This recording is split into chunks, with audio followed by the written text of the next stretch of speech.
आज मैं एक नया ड्रामा स्टार्ट करने वाली हूँ, तो चलिए बिना देरी के हम इस ड्रामा को शुरू करते हैं। और आपको मेरी स्केच इतनी ज़्यादा पसंद आई, इसके लिए थैंक यू सो मच।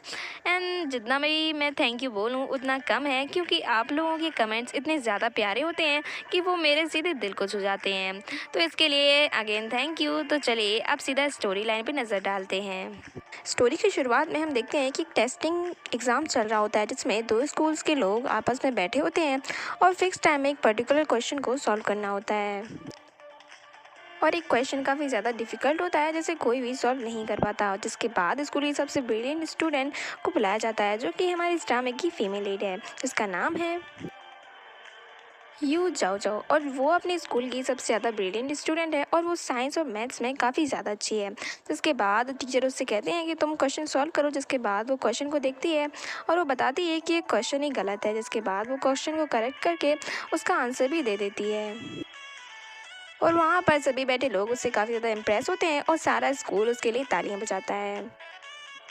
और यहीं पे अपने मेन लीड लियांग को देखते हैं, जो कि हमारी फीमेल लीड जाओ जाओ को काफ़ी ज़्यादा पसंद करता है, और वो यहाँ पर उसे ही देखने के लिए आया होता है। जबकि वो बास्केटबॉल खेल रहा होता है, लेकिन जाओ जाओ से ज़्यादा इम्पोर्टेंट तो कुछ भी नहीं है। और यहीं पे अपनी ड्रामे की सेकंड मेन लीड शियांग कियान को भी देखते हैं, जो कि हमारी जाओ जाओ के साथ उसी ही क्लास में पढ़ती है। और वो भी काफ़ी ज़्यादा होशियार है, लेकिन क्लास में टॉप तो एक ही करता है, और वो जाओ जाओ करती है। और उसने भी उसी रॉन्ग क्वेश्चन पे ट्राई मारा था कि वो उसे सॉल्व कर ले, लेकिन वो उसे सॉल्व नहीं कर पाई थी। और जाओ जाओ ने तो उसे देख कर ही सॉल्व कर दिया। तो वो आराम से बैठी होती है, क्योंकि उसे इस बात का दुख हो रहा था कि उसने ये क्वेश्चन सॉल्व नहीं कर पाया। और वो जाओ जाओ को अपनी क्लास में अपना सबसे बड़ा राइवल्स भी समझती है। एंड नेक्स्ट सीन में हम टीचर को देखते हैं, जहाँ पर वो पूरी क्लास को बता रहे होते हैं कि आखिर अब क्लास डिवाइड होनी है, तो सभी अपने अपने एक सब्जेक्ट को चूज़ कर लें कि किसे क्या लेना है, किसे साइंस लेना है, किसे आर्ट्स लेना है। और वो सबसे बोल रहे थे कि अगर किसी को आर्ट्स लेना है तो इस फॉर्म को फिल करो और मुझे दे दो। और इसके बाद जाओ जाओ भाग कर टीचर के पास जाती है जब वो बाहर निकल जाते हैं, और वो उनसे कहती है कि उसे भी आर्ट्स पढ़नी है। लेकिन टीचर उसे बोलते हैं कि तुम तो साइंस और मैथ में इतनी ज़्यादा इंटेलिजेंट हो। तो वो जाओ जाओ को एडवाइस करते हैं कि वो आर्ट्स ना ले, क्योंकि ये तो एक तरह से गधे बच्चों के लिए है। तो वो भी जाओ जाओ से यही कहना चाहते थे कि तुम तो इतनी ज़्यादा होशियार हो, तो तुम्हें ये लेने की ज़रूरत क्या है। जहाँ पर जाओ जाओ कहती है कि उसकी फील्ड इसी स्ट्रीम में है और उसे इसे ही चूज़ करना है, इसलिए उसे आर्ट्स लेनी होगी। जहाँ पर टीचर भी उसे काफ़ी ज़्यादा फोर्स करते हैं कि तुम्हें इसके बारे में सोचना चाहिए। जहाँ पर जाओ जाओ कहती है कि ठीक है, मैं इसके बारे में ज़रूर सोचूंगी। और इसके बाद शियांग कियान भी टीचर्स के पास जाती है और उससे कहती है कि मुझे भी आर्ट्स लेनी है। जहाँ पर टीचर्स कहते हैं कि आखिर तुम सारे पढ़ाकू बच्चों को हो क्या गया है, सारे के सारे आर्ट्स में भाग रहे हैं। जहाँ पर वो टीचर से कहती है कि मुझे ये लेना है क्योंकि मेरी भी स्ट्रीम इसी में है। जबकि वो आर्ट्स इसलिए लेना चाहती थी क्योंकि ज़्यादा उसे ले रही है, और वो उसे हर फील्ड में डिफीट करना चाहती है। अगर वो आर्ट्स लेगी तो वो आर्ट्स में भी उसे हराना चाहती है। और इसके बाद हम जाओ जाओ को देखते हैं, और इसके बाद वो अपने घर पर जाती है। और यहाँ पर हमें पता चलता है कि जाओ जाओ अपने अंकल और आंट के साथ रहती है। और यहाँ पर वो इन दोनों को बताती है कि उसने आर्ट्स चूज़ की है। जहाँ पर इन दोनों भी बोलते हैं उससे कि तुम्हें तो साइंस लेनी चाहिए, क्योंकि तुम साइंस में काफ़ी ज़्यादा होशियार हो। जहाँ पर अंकल तो उसे सपोर्ट करते हैं कि तुम्हें जो चाहिए वो तुम ले सकती हो, लेकिन आंट तो उससे कहती है कि तुम्हें साइंस ही लेनी चाहिए। और इसके बाद ज़्यादा थोड़ी अपसेट हो जाती है कि कोई भी उसका सपोर्ट नहीं कर रहा है, और सभी यही कह रहे हैं कि तुम भाई साइंस लो। इसके बाद वो अपने बचपन के फ्रेंड बैनमैन को मैसेज करती है, और वो उसे बताती है कि उसने आर्ट्स को चूज़ किया है, लेकिन कोई भी उसका सपोर्ट नहीं कर रहा है। जहाँ पर उसे बैनमैन समझाता है कि तुम्हारी जो मर्ज़ी है तुम्हें वो लेना चाहिए, और तुम्हें अपनी दिल की सुननी चाहिए, क्योंकि ज़िंदगी तुम्हारी है और फ्यूचर भी तुम्हारा ही होगा। और जाओ जाओ की इस फैसले पर सभी टीचर की मनाही थी। तभी स्कूल के डायरेक्टर शेंग भी हमारे जाओ जाओ के पास आते हैं, और वो भी उससे पूछते हैं कि आखिर तुम आर्ट्स क्यों ले रही हो। जहाँ पर हमारी जाओ जाओ उन्हें बिना कुछ जवाब दिए वहाँ से भाग आती है, और वो यही सोचती है कि आखिर सारा स्कूल मेरे पीछे क्यों पड़ गया है कि मैं साइंस ही लूँ। और इसके बाद जाओ जाओ अपनी क्लासेस ख़त्म करके वहाँ से जा रही होती है। तभी उसे लगता है कि कोई उसके पीछे है, और तभी वो शांग्यान को देखती है तब। और उसके बाद दोनों बैठकर बातें करते हैं, और यहाँ पर हमारी जाओ जाओ उससे कहती है कि मुझे पता है कि तुम मुझे अपना राइवल समझती हो, और तुम मुझसे हमेशा आगे निकलना चाहती हो। जहाँ पर ये दोनों में थोड़ी बातें बातें होती हैं, और यहाँ पर हमें ये लगता है कि इन दोनों में फ्रेंडशिप की थोड़ी सी शुरुआत तो हो ही जाती है। और इसके बाद ज़ाओ ज़ाओ जो अपने घर पर जाती है तो वो देखती है कि उसके अंकल एंड आंट कमरे में बैठकर बातें कर रहे थे, जहाँ पर उसकी आंट कह रही थी कि ज़ाओ ज़ाओ को साइंस लेनी चाहिए क्योंकि ये उसकी फ्यूचर के लिए अच्छा होगा। जहाँ पर उसके अंकल कहते हैं कि ज़ाओ ज़ाओ अब बड़ी हो चुकी है और उसे जो करना है वो कर सकती है। और वो आंट से कहते हैं कि अगर तुम उसकी मॉम होती तो तुम भी उसे रोकती कि वो जो कर रही है वो गलत है। जहाँ पर उसकी आंट कहती हैं कि मैं उसकी मॉम नहीं हूँ, मैं उसकी आंट हूँ। और ये सुनकर हमारी ज़ाओ ज़ाओ काफ़ी ज़्यादा हार्ट ब्रेक हो जाती है और वो काफ़ी ज़्यादा सैड मोमेंट में आ जाती है और उसे अपनी मॉम की याद आती है, जिसके बाद वो अपना गिटार उठाकर बाहर चली जाती है और वो उसी शॉप के बाहर जाकर बैठ जाती है क्योंकि वो शॉप अभी ओपन नहीं थी, जहाँ पर उसकी मॉम उसे बचपन में ले गई थी और उन्होंने उसे वहाँ पर गिटार दिलवाया था। और जब वो वहाँ से वापस आती है तो उसकी आंट उससे मिलती हैं और उसे गले लगाती हैं और वो एक तरह से उसे कंसोल करती हैं कि कहीं उसे ज़्यादा बुरा ना लग जाए, क्योंकि एक तो वो अपने मॉम के बिना रह रही है और उसे अगर आंट के ताने भी सुनने पड़ेंगे तो उसके लिए जीना कितना बुरा और मुश्किलात हो जाएगा। और ये बात उसकी आंट बिल्कुल अच्छे से समझती हैं और वो हमारी ज़ाओ ज़ाओ को गले लगाती हैं ताकि उसे और भी ज़्यादा अकेलापन महसूस ना हो।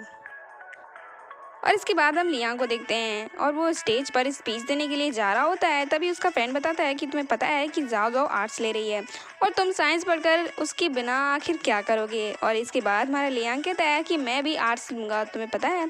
जहाँ पर उसका फ्रेंड बोलता है कि पागल मत बन, तूने अपनी मॉम को देखा है, वो तेरे पैर तोड़ देंगी क्योंकि तुझे तो साइंस लेनी है और तेरे पेरेंट्स भी यही चाहते हैं। जहाँ पर लियांग तो कहता है कि मुझे जो करना है मैं वो करूँगा।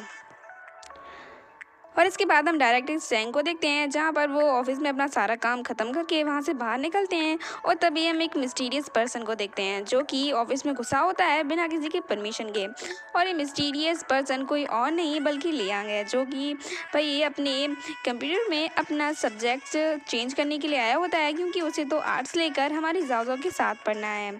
और इसके बाद टीचर जब वापस आते हैं क्योंकि वो अपना वॉलेट भूल जाते हैं और वो आसपास देखते हैं लेकिन उन्हें कोई भी नहीं दिखता क्योंकि लियांग तब तक अपना काम करके वहाँ से भाग चुका था। और उन्हें ऐसा तो लगता है कि कोई अभी भी यहाँ पर है, लेकिन फिर भी वो गौर नहीं करते और वहाँ से चले जाते हैं। और इसके बाद हम लियांग और उसके फ्रेंड्स यांग चुआन को देखते हैं, जहाँ पर ये दोनों बैठकर अपना ब्रेकफास्ट कर रहे थे। और यहाँ पर हमारा लियांग अपनी घड़ी को देख रहा था और वो कहता है कि तुम्हें पता है कि मुझे ज़ाओ ज़ाओ का सारा टाइम टेबल पता है और उसे ये भी पता है कि ज़ाओ ज़ाओ कब उठती है, कब ब्रश करती है, कब स्कूल आती है। और जैसे वो काउंट करता है 3 2 1 और तब तक हमारी ज़ाओ ज़ाओ स्कूल में प्रेजेंट हो चुकी थी। तभी यांग चुआन उसको देखकर कहता है कि तू सच में बहुत ही बड़ा रोमियो है। और इसके बाद तीनों अपनी न्यू क्लास में एंटर करते हैं, ज़ाओ ज़ाओ, लियांग और क्यान क्यान। और यहाँ पर बैठकर हमारा लियांग तो हमारी ज़ाओ ज़ाओ को ही देखता रहता है और हमारी ज़ाओ ज़ाओ भी आर्ट्स पढ़कर कुछ ज़्यादा खुश नहीं दिख रही थी। और उससे टीचर कोई भी क्वेश्चन पूछती हैं तो वो साइंस की तरह से उसका आंसर देती है। और इसके बाद टीचर उससे कहते हैं कि भाई तुम आर्ट्स पढ़ रही हो, तुम साइंस नहीं पढ़ रही हो, तो इतनी ज़्यादा डिटेल में मत घुस जाया करो क्योंकि हमें टिंडल इफेक्ट ये सब नहीं पूछना, हमें तो बस सीधा सीधा आंसर दे दिया करो। और हमारे ज़ाओ ज़ाओ के लिए साइंस से सीधा आर्ट्स पढ़ना काफ़ी ज़्यादा मुश्किल हो रहा था। और इसके बाद लियांग अपनी क्लास के लड़कों को छोड़कर आर्ट्स क्लास के लड़कों के साथ खेलता है क्योंकि अब वो उसी में पढ़ता है तो उसमें फ्रेंड्स तो बनाने होंगे। लेकिन आर्ट्स क्लास के सारे लड़के बास्केटबॉल खेलने से मना कर देते हैं, जहाँ पर हमारा लियांग सोचता है कि इनके सब्जेक्ट की तरह ये लड़के भी सारे के सारे बोरिंग हैं। और लियांग के अपने सब्जेक्ट चेंज करने के बाद और आर्ट्स लेने के बाद वो डायरेक्टर शेंग से छुपने लगता है कि कहीं वो उसे देख ना लें और कहीं उसकी पोल ना खुल जाए। और तभी टीचर उसे देख ही लेते हैं और वो उससे पूछते हैं कि क्या हो रहा है, जहाँ पर हमारा लियांग कहता है कि कुछ भी तो नहीं, मैं तो बस यहीं से जा रहा था, मैं छुप नहीं रहा था। और इसके बाद हम क्यान क्यान उसकी मॉम को देखते हैं, जहाँ पर हमें पता चलता है कि क्यान क्यान की मॉम का हमारी क्यान क्यान पर काफ़ी ज़्यादा प्रेशर है कि वो अच्छे से पढ़े और वो अच्छे नंबर लाए, जिसके लिए वो क्यान क्यान को खुद ही पढ़ाती हैं और उसकी तैयारी भी करवाती हैं। और वो क्यान क्यान से कहती है कि तुम्हें इस बार ज़्यादा से ज़्यादा नंबर लाने हैं क्योंकि वो तुम्हारी क्लास में ही है और तुम्हें उसे ज़्यादा हार्डवर्क करना है। और इसके बाद हम अपनी third female lead me Kyaw को देखते हैं, जो कि अपने क्लास की सबसे ज़्यादा स्ट्रॉन्ग पर्सनैलिटी है और उससे लड़कियां तो छोड़ लड़के भी काफ़ी ज़्यादा डरते हैं।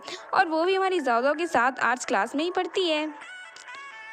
और इसके बाद क्लास में टीचर इंटर करते हैं और आज उन्हें एक नया मॉनिटर बनाना होता है, जिसके लिए हमारी मे क्या काफ़ी ज़्यादा एक्साइटेड थी क्योंकि नेक्स्ट ईयर वही मॉनिटर थी और इस साल भी वही डिज़र्व करती है कि वो मॉनिटर बने। लेकिन टीचर मीक्याओ को छोड़कर हमारे क्यान क्यान को मॉनिटर बना देते हैं, क्योंकि उसकी मॉम ने टीचर से सिफारिश की थी कि वो क्यान क्यान को ही एक नया मॉनिटर बनाएं। और ये देखकर हमारी मीक्याओ को काफ़ी ज़्यादा गुस्सा आ जाता है कि उसे मॉनिटर नहीं बनाया जा रहा, जबकि क्यान क्यान को बनाया जा रहा है, और वो तो अभी अभी ट्रांसफ़र स्टूडेंट है हमारी क्लास में, तो उसे मॉनिटर बनाना तो सही नहीं रहेगा। और इसके बाद क्लास इंस्पेक्शन होने वाला था, जिसके लिए क्लास का ग्रीन बोर्ड अच्छे से सजा होना चाहिए था। और ग्रीन बोर्ड को रेडी करने के लिए क्यान क्यान पूरी क्लास में पूछती कि कौन ग्रीन बोर्ड को तैयार करेगा, लेकिन पूरी क्लास में एक भी बंदा नहीं बोलता, क्योंकि हमारी मीक्याओ के डर से सबके मुंह बंद हो रखे थे। और इसके बाद हमारी जाओ जाओ इस ड्यूटी को लेती है, और जाओ जाओ की ड्राइंग तो बिल्कुल भी अच्छी नहीं है, और ये बात हमारी लियांग को भी पता होती है, जिसके बाद वो सारी क्लास के ग्रीन बोर्ड की नकल करके एक आइडिया बनाता है, और इसकी फ़ोटोकॉपी वो हमारी जाओ जाओ के डेस्क पर रख देता है, और वो उसके डेस्कमेट से कह देता है कि किसी को बताना मत कि मैंने रखी है। और ये फ़ोटो जैसे ही जाओ जाओ देखती है, तो उसे भी थोड़ा बहुत आइडिया आ जाता है कि कैसे ग्रीन बोर्ड को सजाना है, जिसके बाद वो पीछे लियांग को देखती है, लेकिन लियांग तो ऐसे प्रिटेंड करता है कि उसे तो कुछ पता ही नहीं है। और इसके बाद हमारी जाओ जाओ थोड़ा आइडिया लेकर ग्रीन बोर्ड को सजाने में लग जाती है, और उसकी पूरी क्लास में कोई भी हेल्प तो नहीं करता, और वो अकेली इस काम को स्टार्ट कर देती है। और इसके बाद हम डायरेक्टिंग शेयरिंग को देखते हैं, जहाँ पर उन्हें कुछ सीसीटीवी फ़ोटोज़ मिली होती हैं कि ऑफिस में कोई मिस्टीरियस पर्सन घुसा हुआ था, और उसका अभी तक कोई पता नहीं चल पाया, जिसके बाद वो इस न्यूज़ को ब्रॉडकास्ट करते हैं और सारे स्कूल में बोलते हैं कि अगर वो बंदा मेरे सामने नहीं आया तो मैं पुलिस को बता दूंगा, और फिर इसकी सज़ा उसे खुद ही मिल जाएगी। और ये बात लियांग को उसके फ्रेंड से पता चलती है कि भाई डायरेक्टर ने इसे ब्रॉडकास्ट किया है कि एक थीफ हमारे ऑफिस में घुस गया था, जिसके बाद हमारा लियांग थोड़ा डर जाता है कि अब क्या होगा। और इसके बाद जब वो जा रहा था तो वो डायरेक्टर को पुलिस के साथ भी देखता है, जिसके बाद उसे और भी डर लग जाता है कि कहीं उसे पुलिस पकड़ ना ले जाए। और इसके बाद जाओ वापस आती है तो वो देखती है कि उसके ग्रीन बोर्ड की ड्राइंग को, जिसने उसे जैसे तैसे बनाया था और वो उसे सजा रही थी, उसे किसी ने ख़राब कर दिया। और इसके बाद लियांग सारी क्लास से पूछता है, लेकिन कोई भी उसका जवाब नहीं देते। और वो ये भी देखता है कि हमारी जाओ इसे काफ़ी ज़्यादा अपसेट हो गई है कि उसकी किए कराए में किसी ने पानी फेर दिया, जिसके बाद वो पूरी क्लास को बोलता है कि हमें जाओ की मदद करनी चाहिए, ना कि उसे बैठे बैठे देखना चाहिए। जिसके बाद सारी क्लास आकर कलर में अपने हाथ डुबोकर ग्रीन बोर्ड पर छापती है, जो कि काफ़ी ज़्यादा सुंदर लग रहा था, लेकिन उसे कंप्लीट करना था। और इससे पहले कि वो कंप्लीट कर पाते ही डायरेक्टर उनके क्लास का इंस्पेक्शन करने के लिए अंदर चले आते हैं, लेकिन इसके बाद जादो उन्हें बाहर रोकती है और लियांग आ जाता है इतनी देर में, और वो डायरेक्टर से कहता है कि उसे उन्हें कुछ बताना है जो कि वो सिर्फ ऑफिस में बता सकता है। और इसकी वजह से हमारी जाओ को थोड़ा टाइम मिल जाता है और अपनी क्लास के सभी लोगों के साथ मिलकर ग्रीन बोर्ड को काफ़ी अच्छी तरीके से सजा देती है। और इसके बाद लियांग डायरेक्टर से बात करता है कि वो स्पाई वही था जिसने अपना सब्जेक्ट चेंज करने के लिए ऑफिस में इंटर किया था, जहाँ पर डायरेक्टर उस पर बहुत ही ज़्यादा गुस्सा करते हैं कि तुम्हें तो साइंस मिला था, लेकिन तुमने अपना सब्जेक्ट चेंज कर लिया, जो कि एक क्राइम की तरह ही है। और इसके बाद वो लियांग के पेरेंट्स को फ़ोन करते हैं और उनसे मिलने के लिए बात करते हैं। और ये सारी बात होने के बाद हमारा लियांग आराम से सीढ़ियों पर बैठा होता है, और तभी मीक्या वहाँ पर आती है और इसको देखकर लियांग खड़ा होता है और वो उससे पूछता है कि तुम वही हो ना जिसने हमारे जाओ की सारी मेहनत पर पानी फेर दिया और तुम्हें ने ग्रीन बोर्ड को ख़राब कर दिया था, इसलिए तुम्हारे स्कूल नहीं आई थी। जहाँ पर मीक्या बताती है कि वो उसने जानबूझकर नहीं किया था, क्योंकि वो तो उस पेंटिंग को थोड़ा अच्छा करना चाहती थी और वो ग्रीन बोर्ड पर सन ड्रॉ करना चाहती थी, और इसके लिए वो कलर लेकर स्टूल पर चढ़ी हुई थी। तभी किसी ने दरवाज़ा खटखटाया और आवाज़ दी, जिसकी वजह से हमारी मीक्या डर गई और सारा कलर ग्रीन बोर्ड पर फैल गया, और वो टेबल से गिर चुकी थी, जिसकी वजह से उसके पैर में चोट आ गई और इसीलिए वो स्कूल नहीं आ पाई थी। और इसके बाद हमारा लियांग उससे एक फेवर करने के लिए बोलता है और वो उसे कई सारे स्नैक्स देता है, और वो कहता है कि तुम इस जाओ को दे देना और उसे बताना मत कि मैंने दिया है। जहाँ पर हमारी मी क्या भी उससे पूछती है कि क्या तुम उसे लाइक करते हो, तो हमारा लियांग कहता है कि हाँ मैं उसे लाइक करता हूँ। जहाँ पर हमारी मी क्या कहती है कि वाह तुम कितने बड़े आशिक हो कि उसके पीछे पीछे उसका पीछा करते करते तुम उसी क्लास में भी आ गए और तुमने अपना सब्जेक्ट भी चेंज कर लिया। और इसके बाद वो कहती है कि ठीक है चिंता मत करो, अब तुम तो इस क्लास में नहीं रहोगे क्योंकि तुम्हें तो अब डायरेक्टर ने अपनी क्लास फिर से चेंज करने के लिए बोला है, तो मैं अब जाओ का ख्याल रखूँगी। और इसके बाद मी क्या जाओ के पास जाती है और वो उससे सॉरी बोलती है, जहाँ पर हमारी जाओ का हट तो काफ़ी बड़ा है और वो हमारी मी क्या को बहुत ही जल्दी माफ़ कर देती है। और यहाँ पर हमारी मी क्या रोने लगती है, वो कहती है कि तुमने इतनी जल्दी मुझे माफ़ कर दिया, इसके लिए थैंक यू। और इसके बाद दोनों बैठ के गपशप करती हैं और हमारी दोनों की दोनों लड़कियां एक दूसरे की बहुत ही अच्छी फ्रेंड बन जाती हैं। और यहाँ पर हमारी मी क्या हमारी जाओ को एक हैट गिफ्ट करती है जो कि उसकी कज़न ने जापान से लाया हुआ होता है।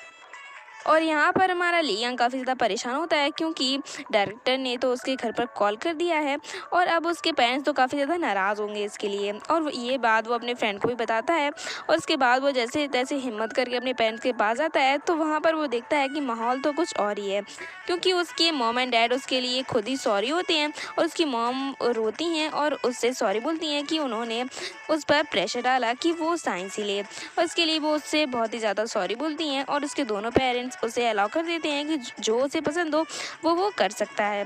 और इसी के साथ हमारा ये पार्ट ख़त्म होता है, तो मिलते हैं एक नए पार्ट के साथ और देखते हैं कि आखिर इसमें लव स्टोरी कैसे स्टार्ट होगी और हमारी जाओ आखिर लियांग को कैसे पसंद करेगी और क्या इसमें लव ट्रायंगल भी होगा। तो ये देखने के लिए इसका पार्ट सेकेंड देखना बिल्कुल मत भूलना और वीडियो पर कमेंट ज़रूर कर देना और मन करे तो सब्सक्राइब भी कर लेना। तब तक के लिए बाय बाय, टेक केयर।